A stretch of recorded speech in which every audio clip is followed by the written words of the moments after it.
बिस्मिल्लाहिर्रहमानिर्रहीम। प्यारे भाई और बहनों, अस्सलाम वालेकुम वरहमतुल्लाहि वबरकातुहू।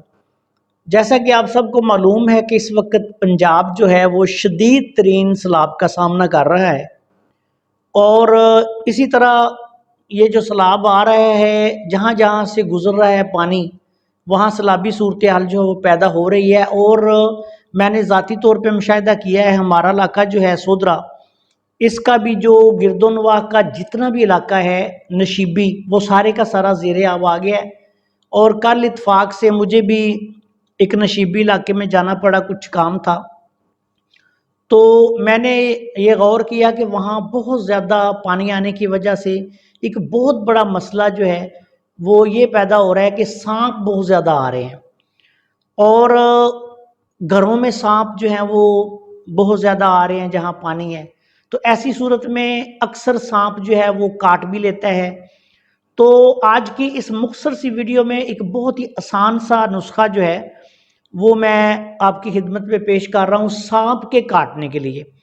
क्योंकि सांप जो है वो जब किसी भी इंसान को काटता है, फौरी तौर पर थोड़े टाइम में उसको किसी हॉस्पिटल में पहुंचा दिया जाए तो जान बच जाती है, वरना अमूमी तौर पर जो है वो अगर सांप जहरीला हो तो मौत वाक़या हो जाती है।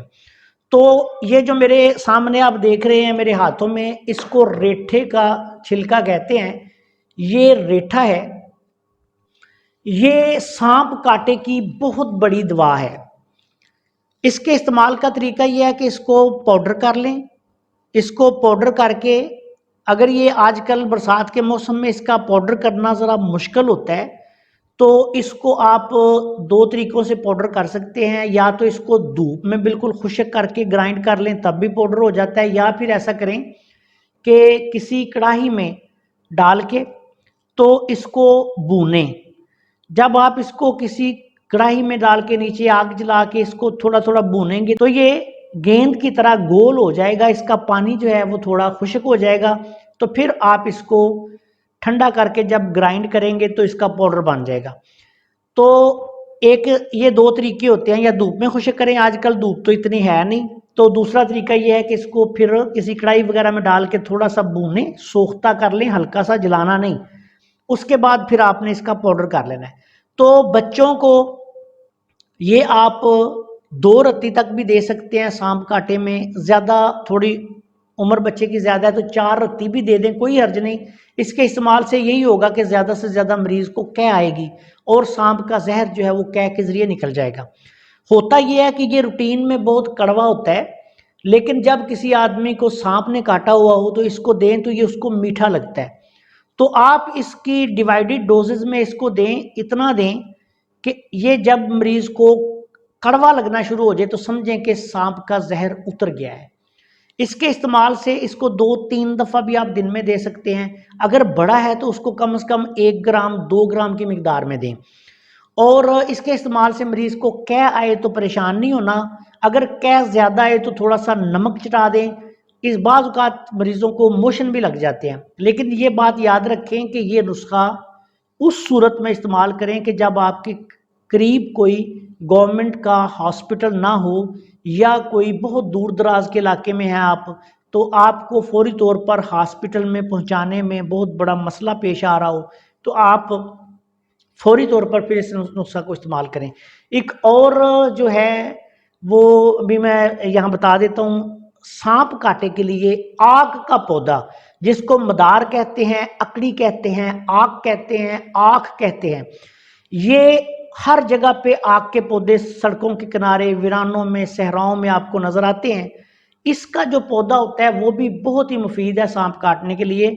उसका तरीका ये होता है कि मरीज को आक के पत्ते धोकर खिलाना शुरू कर दें।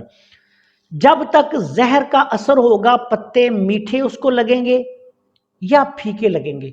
जब जहर का असर खत्म हो जाएगा तो पत्ते कड़वे लगने शुरू हो जाएंगे।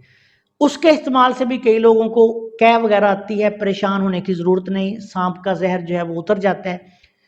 आग का भी इस्तेमाल कर सकते हैं, रेठे का भी कर सकते हैं। रेठे की डिवाइडेड डोजेज देनी है आपने, उसको घंटे घंटे बाद भी 2-2 रत्ती दे दें, 4-4 रत्ती दे दें, 1-1 ग्राम दे दें, यहाँ तक कि मरीज को रेठा कड़वा लगना शुरू हो जाए। और इसके इस्तेमाल से क्या आए तो परेशान नहीं होना, सिर्फ थोड़ा सा नमक आग के इस्तेमाल से या इसके इस्तेमाल से अगर कै आनी शुरू हो जाए शिद्दत के साथ, तो नमक का इस्तेमाल करवाएं या कोई खट्टी चीज़, अचार वगैरह, लीमू वगैरह चुसा दें, तो फौरी तौर पर कै बंद हो जाएगी। इसको आप ज़रूरत के मुताबिक इस्तेमाल कर सकते हैं।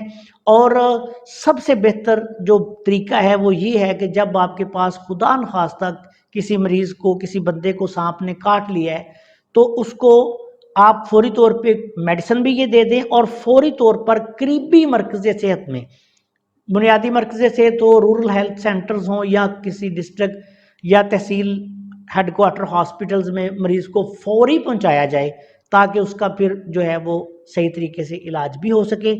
लेकिन जिन इलाकों में, बहुत दूर दराज के इलाकों में इस वक्त भी ये बहुत सारे मसाइल बने हुए हैं, अल्लाह ताला हम सब पर अपना खुसूसी करम फजल फरमाए।